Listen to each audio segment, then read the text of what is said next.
मूर्ख मुलीचं प्रेम भाग 11. विराजने दिलेली पेनड्राव आरवने लॅपटॉपमध्ये लावली. स्क्रीनवर अन्वीची आई दिसली. ती काही क्षण शांत राहिली आणि मग म्हणाली, जर तुम्ही हा संदेश पाहत असाल तर माझं सत्य तुमच्यापासून लपलेलं राहिलेलं नाही. अन्वीच्या डोळ्यात अश्रू आले. व्हिडिओमध्ये तिची आई पुढे म्हणाली, शरदने माझा विश्वासघात केला होता, पण त्याने हे सगळं एकट्याने केलं नव्हतं. त्याच्यासोबत आणखी एक व्यक्ती होती. आरवने लगेच व्हिडिओ थांबवला. आणखी एक व्यक्ती कोण? विराज शांतपणे म्हणाला.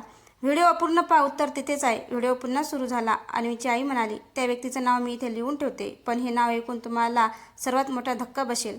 व्हिडिओ अचानक बंद झाला. सगळे स्तब्ध झाले. आर्यन म्हणाला, व्हिडिओचा हा भाग डिलीट केला आहे. अभयने पेनड्राईव्ह तपासली. त्याला एक लपलेली फाईल सापडली. फाईल उघडताच एक ऑडिओ रेकॉर्डिंग सुरू झाला. एक पुरुषाचा आवाज ऐकू आला. तुम्हाला वाटतं अन्वीला सत्य कधीच कळणार नाही. अन्वीने आवाज ओळखण्याचा प्रयत्न केला.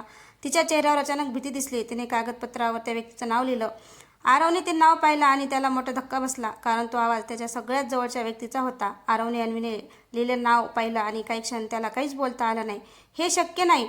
अन्वीने त्याच्याकडे पाहिलं. आरव म्हणाला, हा आवाज माझ्या काकांचा आहे. सगळे आश्चर्यचकित झाले. अभयने लगेच ऑडिओ पुन्हा ऐकला. यावेळी शेवटी एक वाक्य स्पष्ट ऐकू आलं, मूळ कागदपत्र अजूनही माझ्याकडे आहेत. आरव म्हणाला, मग आपल्याला ती कागदपत्र शोधावी लागतील.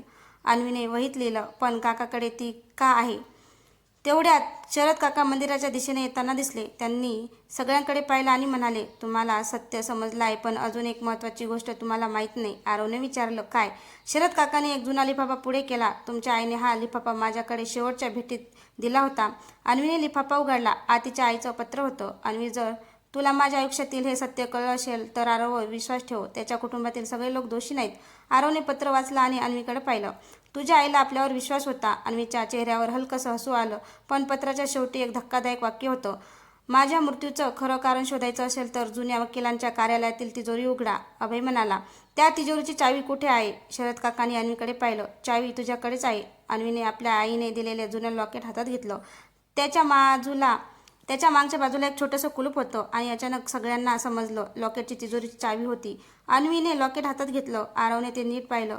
याच्या मागे एक छोटंसं चिन्ह आहे. अभय म्हणाला, हे चिन्ह जुन्या वकिलांच्या कार्यालयाच्या तिजोरीवर होतं. सगळे लगेच त्या कार्यालयात पोहोचले. जुन्या खुले धुळीने झाकलेली तिजोरी होती. अन्वीने लॉकेट तिजोरीच्या छोट्या कप्प्यात लावलं. क्लिक. तिजोरी उघडली. आत एक जुनी डायरी आणि कागदपत्र आणि एक फोटो होता. फोटो पाहताच आरवच्या चेहऱ्यावर आश्चर्य उमटलं. हा तर माझे वडील आहे आणि अन्वीची आई. अन्वीने डायरी उघडली. पहिल्या पानावर लिहिलं होतं, आम्ही दोघांनी मिळून सत्य शोधलं, पण आमच्यावर विश्वास ठेवणाऱ्या व्यक्तीनेच आम्हाला फसवलं. आरव पुढचं पान वाचू लागला. त्यात एका व्यक्तीचं नाव अर्धवट मिटवलं होतं. फक्त पहिलं अक्षर स्पष्ट होतं, अभय अचानक म्हणाला, मला एक नाव आठवतंय, आपल्या वडिलांचा जुना सहकारी अमोल. अन्वीने डोकं हलवलं. तिने वहीत लिहिलं, नाही, मला वाटतं हे नाव दुसऱ्या कुणाचं आहे. तेवढ्या डायरीतून एक छोटा कागद खाली पडला. त्यावर पूर्ण नाव लिहिलेलं होतं, अशोक देशमुख. आरव थपकला. अशोक म्हणजे माझे काका? तेवढ्यात ऑफिसचा दरवाजा उघडला. समोर अशोक काका उभे होते. त्यांनी सगळ्यांकडे पाहिलं आणि शांतपणे म्हणाले, हो, आता माझ्यापासून काहीही लपवण्याची गरज नाही. अन्वी घाबरली. अशोक काकांनी डायरीकडे पाहिलं. तुम्हाला जे सत्य सापडलं आहे ते पूर्ण सत्य नाही. तेवढ्यात त्यांनी एक जुना फोटो टेबलावर ठेवला. खरं सत्य या फोटोच्या मागे लिहिलं आहे. आरवने फोटो उलटवला आणि त्यावर लिहिलेलं नाव पाहून सगळे स्तब्ध झाले.